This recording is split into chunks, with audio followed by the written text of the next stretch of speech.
Don't judge each day by the harvest you reap but by the seeds that you plant.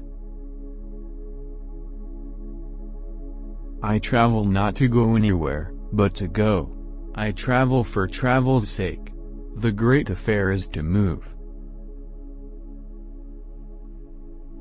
Life is not a matter of holding good cards, but of playing a poor hand well. I kept always 2 books in my pocket, one to read, one to write in. There is no duty we so much underrate as the duty of being happy. By being happy we sow anonymous benefits upon the world. We are all travelers in the wilderness of this world, and the best we can find in our travels is an honest friend. Keep your fears to yourself, but share your courage with others. You think those dogs will not be in heaven? I tell you they will be there long before any of us. So long as we love we serve, so long as we are loved by others, I would almost say that we are indispensable, and no man is useless while he has a friend. There are no foreign lands. It is the traveler only who is foreign. The cruelest lies are often told in silence.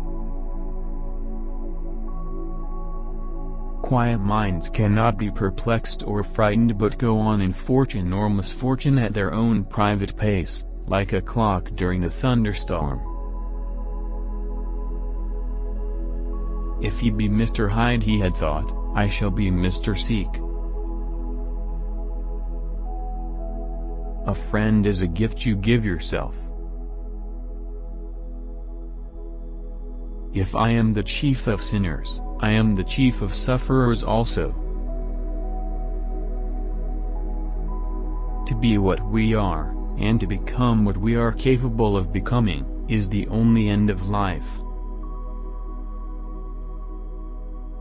It is one thing to mortify curiosity, another to conquer it. The saints are the sinners who keep on trying. In each of us, 2 natures are at war, the good and the evil.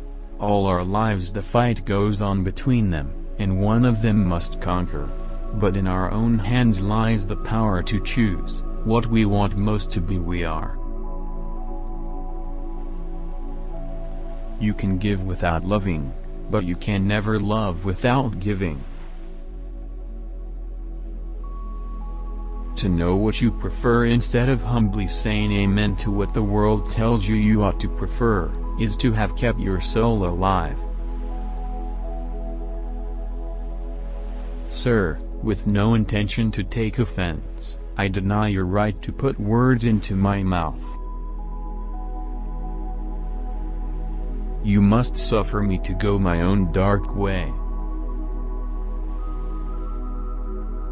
I learned to recognize the thorough and primitive duality of man. I saw that, of the 2 natures that contended in the field of my consciousness, even if I could rightly be said to be either, it was only because I was radically both. With every day, and from both sides of my intelligence, the moral and the intellectual, I thus drew steadily nearer to the truth, by whose partial discovery I have been doomed to such a dreadful shipwreck, that man is not truly one, but truly 2. Wine is bottled poetry. There are 2 things that men should never weary of, goodness and humility.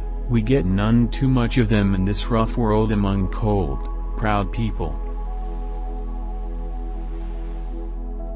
The difficulty of literature is not to write, but to write what you mean, not to affect your reader, but to affect him precisely as you wish. The best things are nearest, breath in your nostrils, light in your eyes, flowers at your feet, duties at your hand, the path of God just before you. Then do not grasp at the stars, but do life's plain common work as it comes, certain that daily duties and daily bread are the sweetest things of life. Everyone, at some time or another, sits down to a banquet of consequences. 15 men on the dead man's chest, yo-ho-ho, and a bottle of rum. Drink and the devil had done for the rest, yo-ho-ho, and a bottle of rum.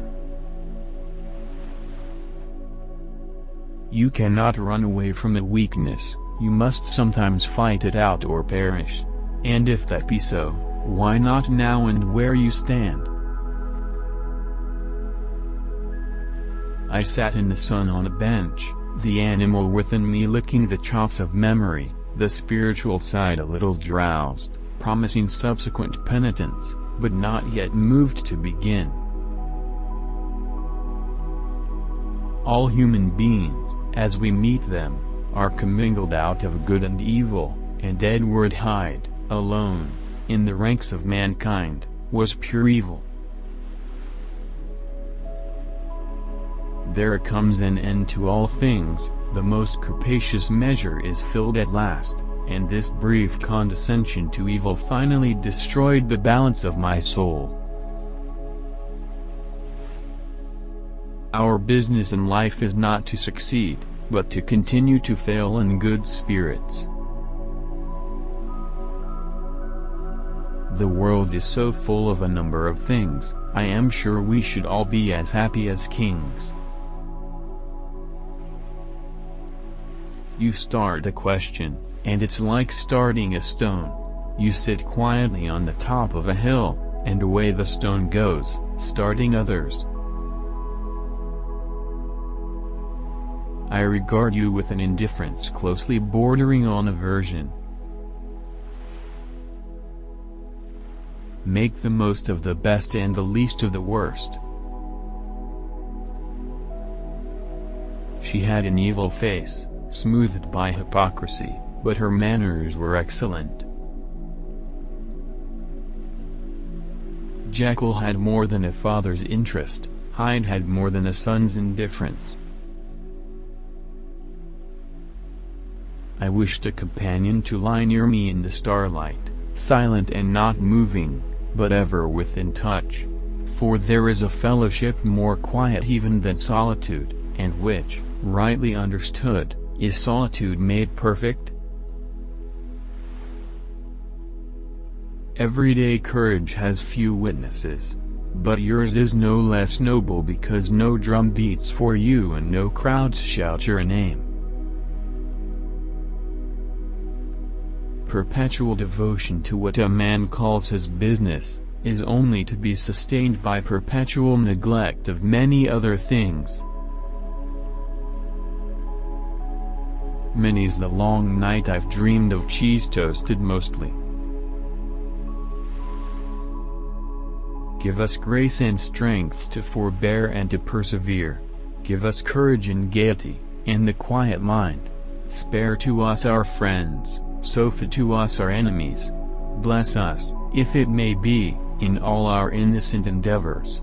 If it may not, give us the strength to encounter that which is to come, that we may be brave in peril, constant in tribulation, temperate in wrath, and in all changes of fortune, and down to the gates of death, loyal and loving to one another. The most racking pangs succeeded, a grinding in the bones, deadly nausea, and a horror of the spirit that cannot be exceeded at the hour of birth or death. Then these agonies began swiftly to subside, and I came to myself as if out of a great sickness. There was something strange in my sensations, something indescribably sweet.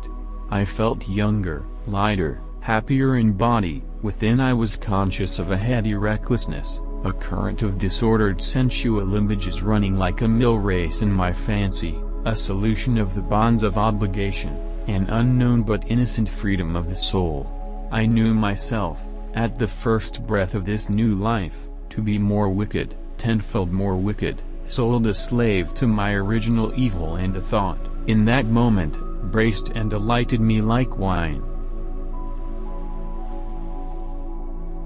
I incline to Cain's heresy. He used to say quaintly, I let my brother go to the devil in his own way. Seaward ho! Hang the treasure! It's the glory of the sea that has turned my head. It is not so much for its beauty that the forest makes a claim upon men's hearts, as for that subtle something, that quality of air, that emanation from old trees, that so wonderfully changes and renews a weary spirit. Here then, as I lay down the pen and proceed to seal up my confession, I bring the life of that unhappy Henry Jekyll to an end.